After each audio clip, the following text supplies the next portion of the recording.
Chapter 42. Had Elizabeth's opinion been all drawn from her own family, she could not have formed a very pleasing opinion of conjugal felicity or domestic comfort. Her father, captivated by youth and beauty, and that appearance of good humor which youth and beauty generally give, had married a woman whose weak understanding and illiberal mind had very early in their marriage put an end to all real affection for her. Respect, esteem, and confidence had vanished forever, and all his views of domestic happiness were overthrown. But Mr. Bennet was not of a disposition to seek comfort for the disappointment which his own imprudence had brought on, in any of those pleasures which too often console the unfortunate for their folly or their vice. He was fond of the country and of books, and from these tastes had arisen his principal enjoyments. To his wife he was very little otherwise indebted, than as her ignorance and folly had contributed to his amusement. This is not the sort of happiness which a man would in general wish to owe to his wife, but where other powers of entertainment are wanting, the true philosopher will derive benefit from such as are given. Elizabeth, however, had never been blind to the impropriety of her father's behavior as a husband. She had always seen it with pain, but respecting his abilities, and grateful for his affectionate treatment of herself, she endeavored to forget what she could not overlook, and to banish from her thoughts that continual breach of conjugal obligation and decorum which, in exposing his wife to the contempt of her own children, was so highly reprehensible. But she had never felt so strongly as now the disadvantages which must attend the children of so unsuitable a marriage, nor ever been so fully aware of the evils arising from so ill-judged a direction of talents, which, rightly used, might at least have preserved the respectability of his daughters, even if incapable of enlarging the mind of his wife. When Elizabeth had rejoiced over Wickham's departure she found little other cause for satisfaction in the loss of the regiment.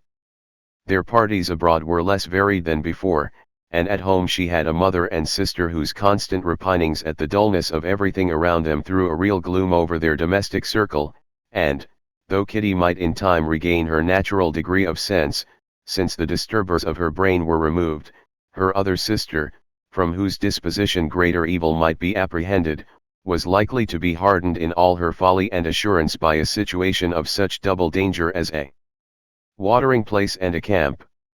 Upon the whole, therefore, she found, what has been sometimes found before, that an event to which she had been looking with impatient desire did not, in taking place, bring all the satisfaction she had promised herself. It was consequently necessary to name some other period for the commencement of actual felicity, to have some other point on which her wishes and hopes might be fixed, and by again enjoying the pleasure of anticipation, console herself for the present, and prepare for another disappointment. Her tour to the lakes was now the object of her happiest thoughts. It was her best consolation for all the uncomfortable hours which the discontentedness of her mother and Kitty made inevitable, and could she have included Jane in the scheme, every part of it would have been perfect. But it is fortunate, thought she, that I have something to wish for. Were the whole arrangement complete, my disappointment would be certain. But here, by carrying with me one ceaseless source of regret in my sister's absence, I may reasonably hope to have all my expectations of pleasure realized. A scheme of which every part promises delight can never be successful, and general disappointment is only warded off by the defense of some little peculiar vexation. When Lydia went away she promised to write very often and very minutely to her mother and Kitty, but her letters were always long expected, and always very short. Those to her mother contained little else than that they were just returned from the library, where such and such officers had attended them, and where she had seen such beautiful ornaments as made her quite wild, that she had a new gown, or a new parasol, which she would have described more fully, but was obliged to leave off in a violent hurry, as Mrs. Forster called her, and they were going off to the camp, and from her correspondence with her sister, there was still less to be learned, for her letters to Kitty, though rather longer, were much too full of lines under the words to be made public. After the first fortnight or 3 weeks of her absence, health, good humor, and cheerfulness began to reappear at Longbourn. Everything wore a happier aspect. The families who had been in town for the winter came back again, and summer finery and summer engagements arose. Mrs. Bennet was restored to her usual querulous serenity, and, by the middle of June, Kitty was so much recovered as to be able to enter Meryton without tears, an event of such happy promise as to make Elizabeth hope that by the following Christmas she might be so tolerably reasonable as not to mention an officer above once a day, unless, by some cruel and malicious arrangement at the War Office, another regiment should be quartered in Meryton. The time fixed for the beginning of their northern tour was now fast approaching, and a fortnight only was wanting of it, when a letter arrived from Mrs. Gardiner, which at once delayed its commencement and curtailed its extent. Mr. Gardiner would be prevented by business from setting out till a fortnight later in July, and must be in London again within a month, and as that left too short a period for them to go so far, and see so much as they had proposed, or at least to see it with the leisure and comfort they had built on, they were obliged to give up the lakes, and substitute a more contracted tour, and, according to the present plan, were to go no farther northwards than Derbyshire. In that county there was enough to be seen to occupy the chief of their 3 weeks, and to Mrs. Gardiner it had a peculiarly strong attraction. The town where she had formerly passed some years of her life, and where they were now to spend a few days, was probably as great an object of her curiosity as all the celebrated beauties of Matlock, Chatsworth, Dovedale, or the Peak. Elizabeth was excessively disappointed. She had set her heart on seeing the lakes, and still thought there might have been time enough. But it was her business to be satisfied and certainly her temper to be happy, and all was soon right again. With the mention of Derbyshire there were many ideas connected. It was impossible for her to see the word without thinking of Pemberley and its owner. But surely, said she, I may enter his county with impunity, and rob it of a few petrified spars without his perceiving me. The period of expectation was now doubled. 4 weeks were to pass away before her uncle and aunt's arrival.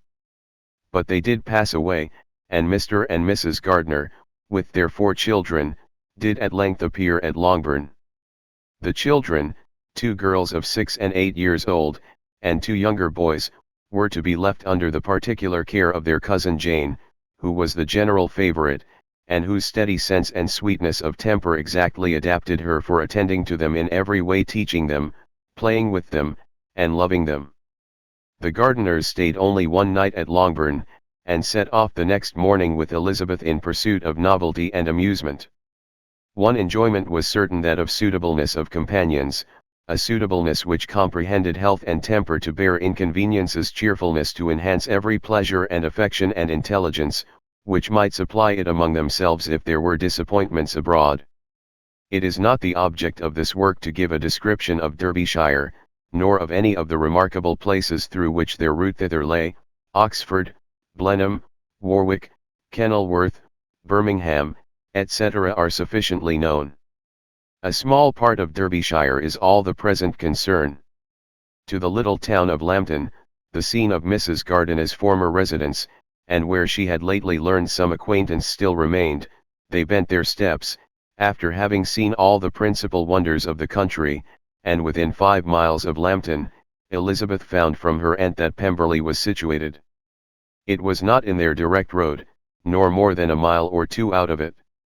In talking over their route the evening before, Mrs. Gardiner expressed an inclination to see the place again.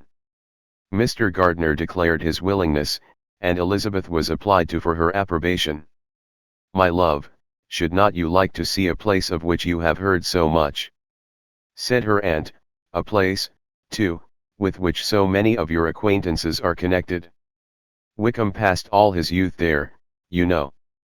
Elizabeth was distressed. She felt that she had no business at Pemberley, and was obliged to assume a disinclination for seeing it. She must own that she was tired of seeing great houses.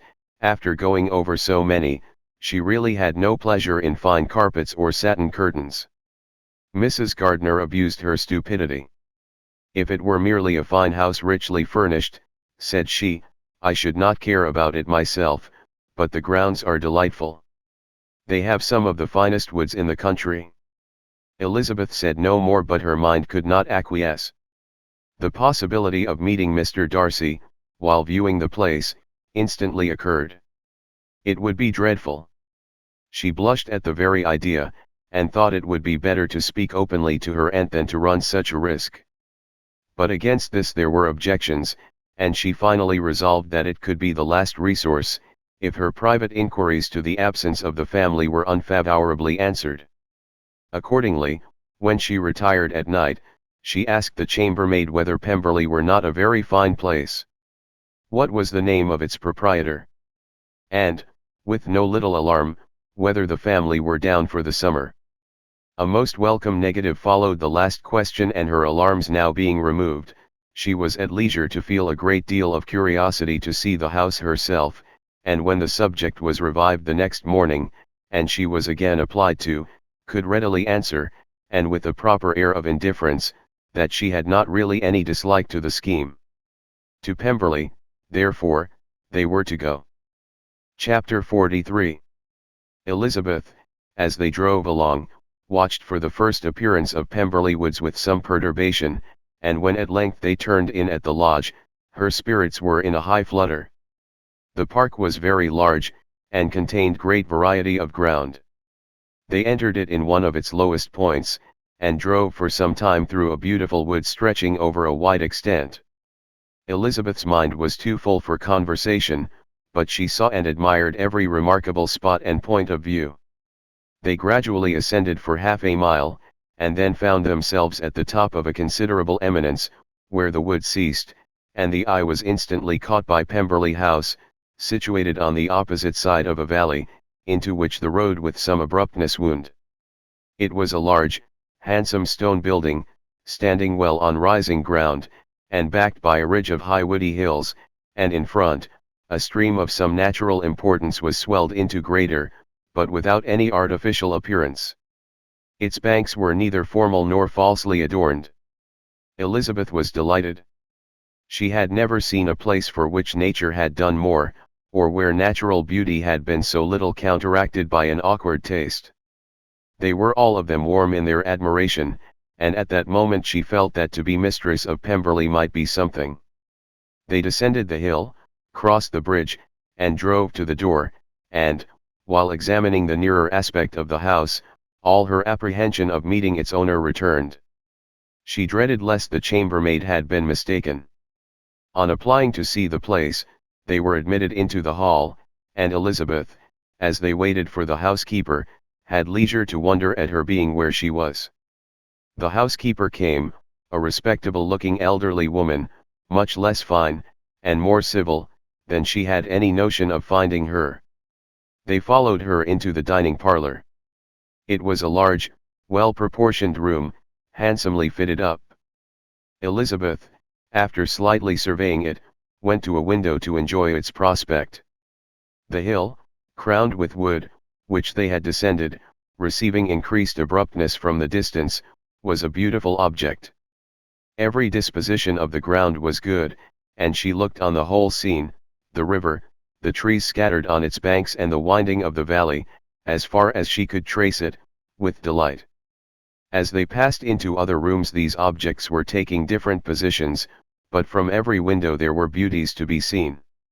The rooms were lofty and handsome, and their furniture suitable to the fortune of its proprietor, but Elizabeth saw, with admiration of his taste, that it was neither gaudy nor uselessly fine, with less of splendour, and more real elegance, than the furniture of Rosings. And of this place, thought she, I might have been mistress. With these rooms I might now have been familiarly acquainted. Instead of viewing them as a stranger, I might have rejoiced in them as my own, and welcomed to them as visitors my uncle and aunt. But no, recollecting herself that could never be, my uncle and aunt would have been lost to me, I should not have been allowed to invite them. This was a lucky recollection, it saved her from something very like regret. She longed to inquire of the housekeeper whether her master was really absent, but had not the courage for it. At length, however, the question was asked by her uncle, and she turned away with alarm, while Mrs. Reynolds replied that he was, adding, but we expect him tomorrow, with a large party of friends. How rejoiced was Elizabeth that their own journey had not by any circumstance been delayed a day. Her aunt now called her to look at a picture. She approached and saw the likeness of Mr. Wickham, suspended, amongst several other miniatures, over the mantelpiece. Her aunt asked her, smilingly, how she liked it. The housekeeper came forward, and told them it was a picture of a young gentleman, the son of her late master's steward, who had been brought up by him at his own expense. He is now gone into the army, she added, but I am afraid he has turned out very wild. Mrs. Gardiner looked at her niece with a smile, but Elizabeth could not return it. And that, said Mrs. Reynolds, pointing to another of the miniatures, is my master and very like him. It was drawn at the same time as the other about 8 years ago. I have heard much of your master's fine person, said Mrs. Gardiner, looking at the picture. It is a handsome face. But, Lizzie, you can tell us whether it is like or not. Mrs. Reynolds' respect for Elizabeth seemed to increase on this intimation of her knowing her master. Does that young lady know Mr. Darcy? Elizabeth colored, and said, a little. And do not you think him a very handsome gentleman, ma'am? Yes, very handsome. I am sure I know none so handsome, but in the gallery upstairs you will see a finer, larger picture of him than this. This room was my late master's favorite room, and these miniatures are just as they used to be then. He was very fond of them. This accounted to Elizabeth for Mr. Wickham's being among them. Mrs. Reynolds then directed their attention to one of Miss Darcy, drawn when she was only 8 years old. And is Miss Darcy as handsome as her brother? Said Mrs. Gardiner. Oh! Yes, the handsomest young lady that ever was seen, and so accomplished. She plays and sings all day long. In the next room is a new instrument just come down for her, a present from my master. She comes here tomorrow with him. Mr. Gardiner, whose manners were very easy and pleasant, encouraged her communicativeness by his questions and remarks. Mrs. Reynolds, either by pride or attachment, had evidently great pleasure in talking of her master and his sister. Is your master much at Pemberley in the course of the year? Not so much as I could wish, sir, but I dare say he may spend half his time here, and Miss Darcy is always down for the summer months. Except, thought Elizabeth, when she goes to Ramsgate. If your master would marry, you might see more of him. Yes, sir, but I do not know when that will be. I do not know who is good enough for him. Mr. and Mrs. Gardiner smiled. Elizabeth could not help saying, it is very much to his credit, I am sure, that you should think so. I say no more than the truth, and everybody will say that knows him, replied the other. Elizabeth thought this was going pretty far, and she listened with increasing astonishment as the housekeeper added, I have never known a cross word from him in my life, and I have known him ever since he was 4 years old. This was praise, of all others most extraordinary, most opposite to her ideas. That he was not a good-tempered man had been her firmest opinion. Her keenest attention was awakened, she longed to hear more, and was grateful to her uncle for saying, there are very few people of whom so much can be said. You are lucky in having such a master. Yes, sir, I know I am. If I were to go through the world, I could not meet with a better. But I have always observed, that they who are good-natured when children, are good-natured when they grow up, and he was always the sweetest-tempered, most generous-hearted boy in the world. Elizabeth almost stared at her. Can this be Mr. Darcy? Thought she. His father was an excellent man, said Mrs. Gardiner. Yes, ma'am, that he was indeed, and his son will be just like him, just as affable to the poor. Elizabeth listened, wondered, doubted, and was impatient for more. Mrs. Reynolds could interest her on no other point. She related the subjects of the pictures, the dimensions of the rooms, and the price of the furniture, in vain.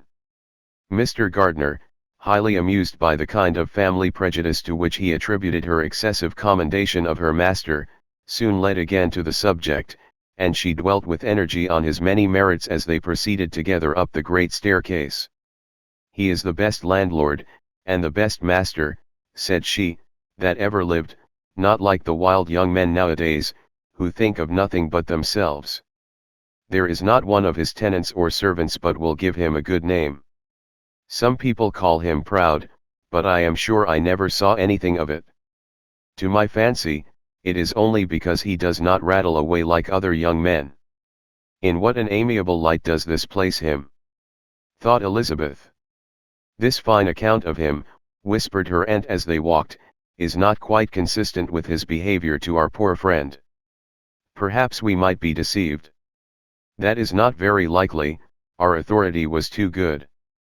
On reaching the spacious lobby above they were shown into a very pretty sitting room, lately fitted up with greater elegance and lightness than the apartments below, and were informed that it was but just done to give pleasure to Miss Darcy, who had taken a liking to the room when last at Pemberley.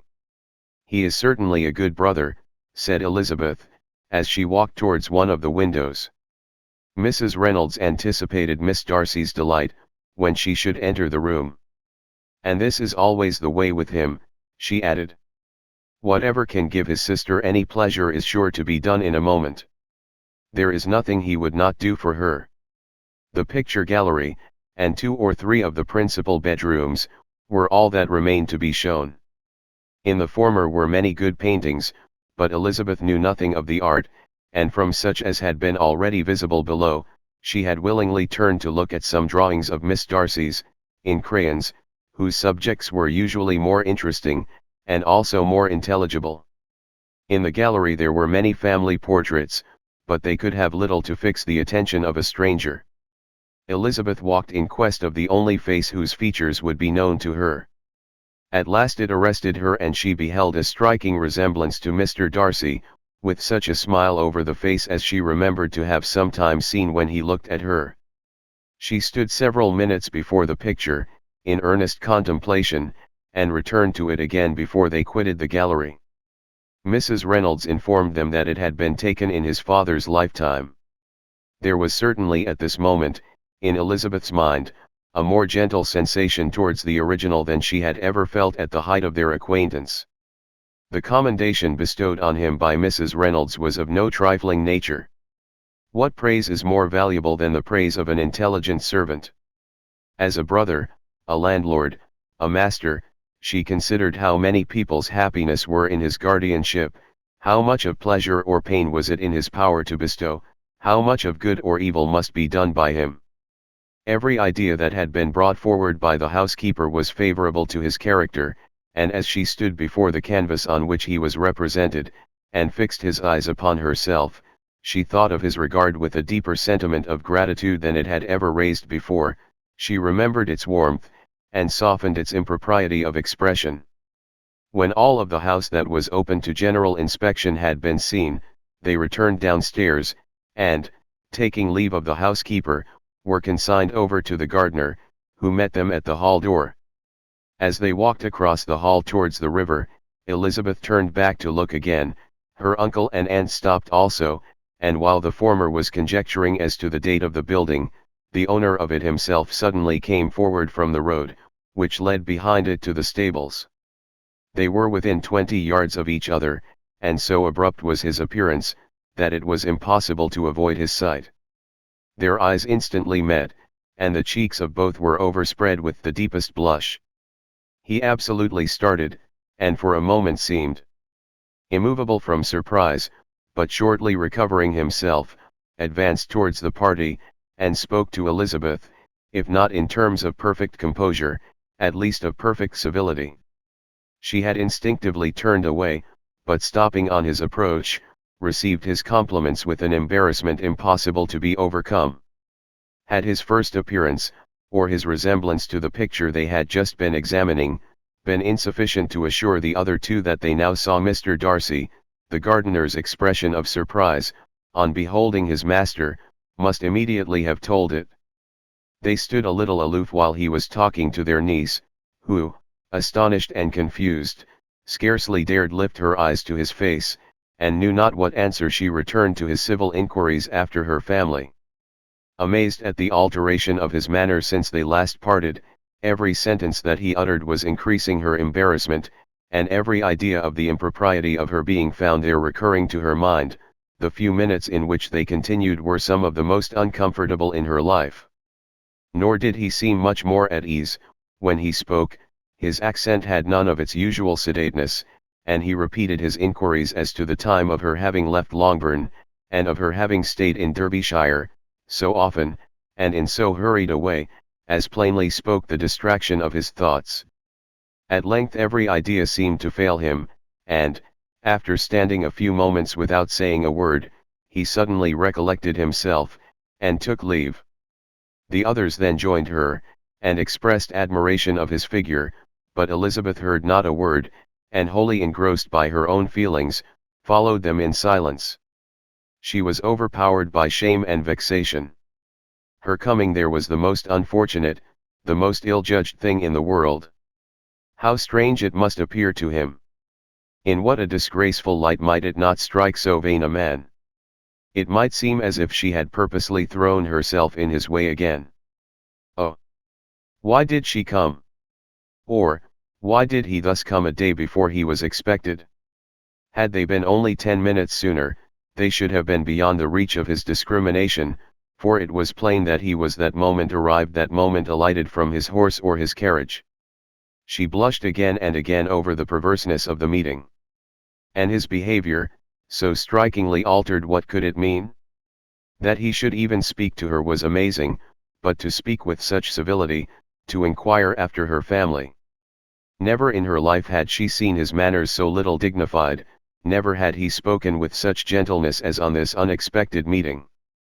What a contrast did it offer to his last address in Rosings Park, when he put his letter into her hand.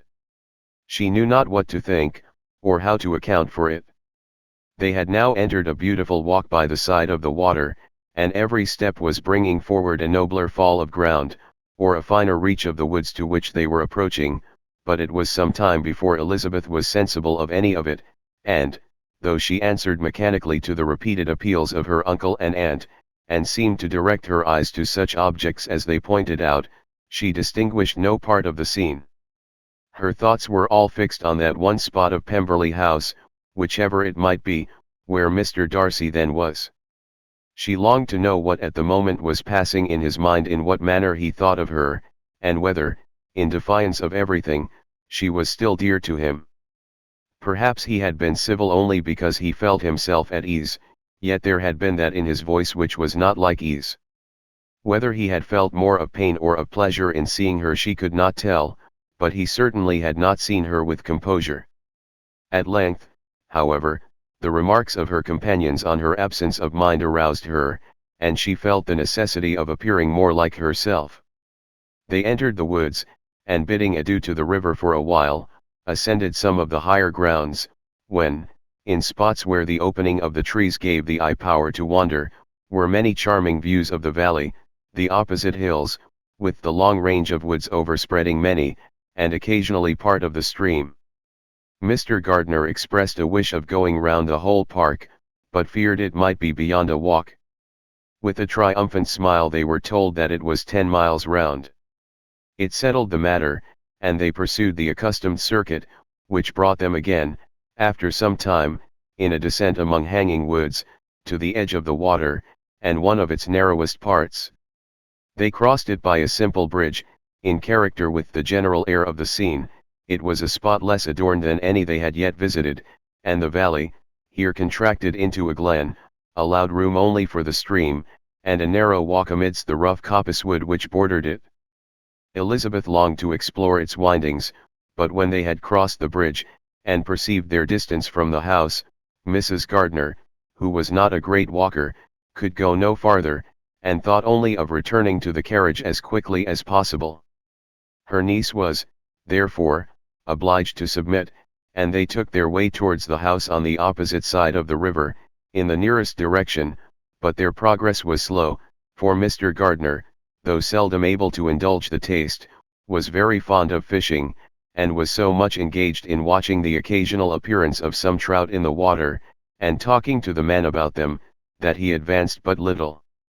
Whilst wandering on in this slow manner, they were again surprised, and Elizabeth's astonishment was quite equal to what it had been at first, by the sight of Mr. Darcy approaching them, and at no great distance.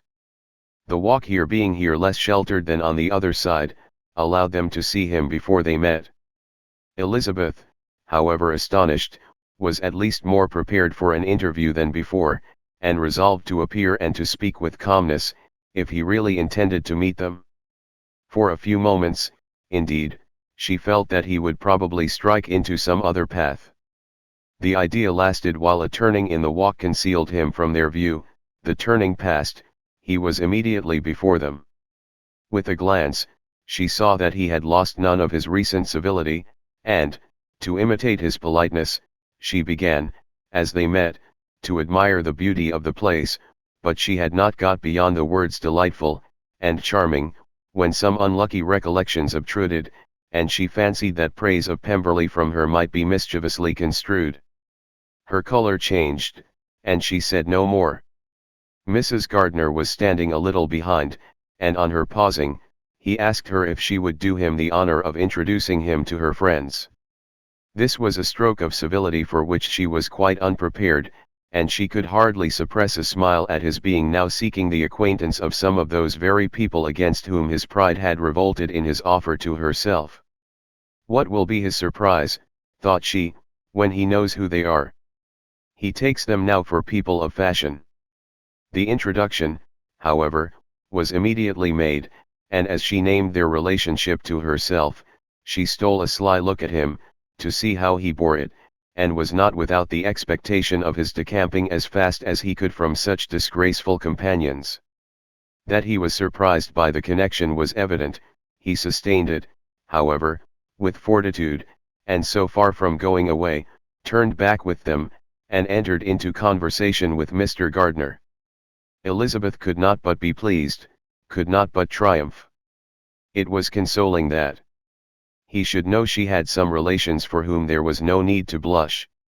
She listened most attentively to all that passed between them, and gloried in every expression, every sentence of her uncle, which marked his intelligence, his taste, or his good manners.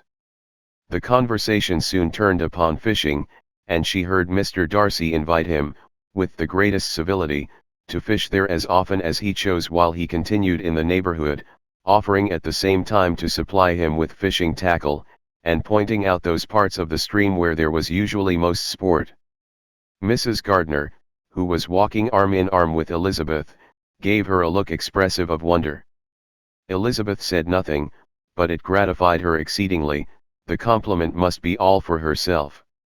Her astonishment, however, was extreme, and continually was she repeating, "Why is he so altered?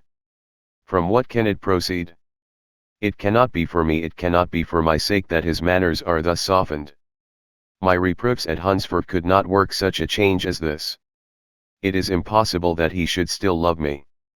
After walking some time in this way, the two ladies in front, the two gentlemen behind, on resuming their places, after descending to the brink of the river for the better inspection of some curious water plant, there chanced to be a little alteration.